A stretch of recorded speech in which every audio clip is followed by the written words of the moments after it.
Richard Pieper, we pronounce it Piper instead of the German way Pieper, because there was a war criminal named Pieper in the Belgian Bulge. Did you know about him?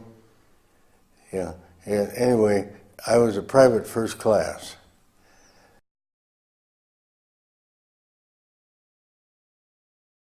I was drafted after 1 year of college in June of 1943 when I was 19.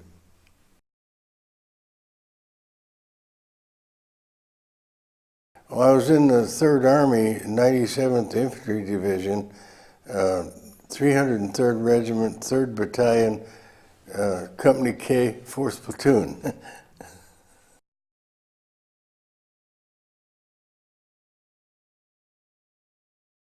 I think when we were in Tepla and the war ended and all of the 2nd Panzer Division ran from the Russians and surrendered to us, but they acted like they were very arrogant, like all we did was interrupt their plans. And that kind of upset me, that they felt that way. And I didn't appreciate it.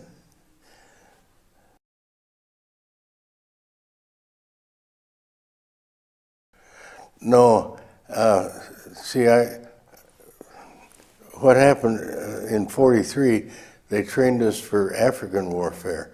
By the time we finished that, the African war was over. But then they came to me and said I qualified to be a pilot, so they sent me to the Air Corps. So I went to school for 5 months. That kept me from coming over here.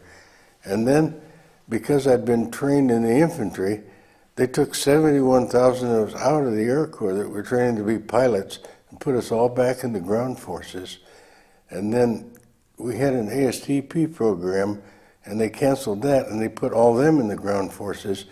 And it ended up, our division, the 97th, is rated as the highest IQ division in World War II. And they said we caught on to combat quicker than any other outfit.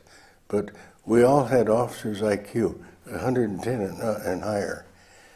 And I was so surprised because they wrote a book in somebody on General Petraeus' staff wrote that in the story. And I didn't know they realized it.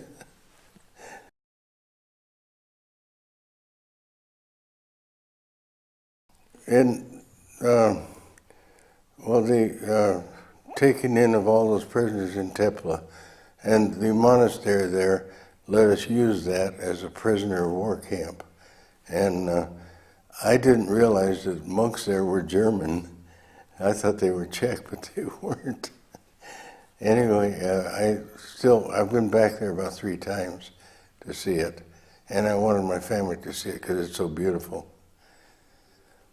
And then, of course, we got sent to Japan from here. After 2 weeks, they sent us out of Germany back to France, and we were the first ones back to the States from here. And that was a big celebration. Boats came out, and they had drum majorettes and bands and water shooting in the air. And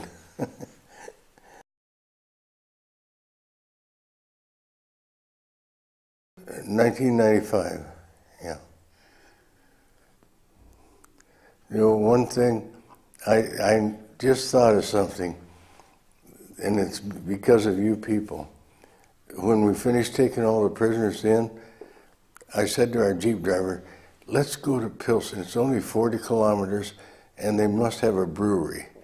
And we found Pilsner Urquell, and they gave me 5 kegs of beer for our company. And so we all had plenty of beer to drink over there in Tepla. And I thought that was really sweet of them to do that for us.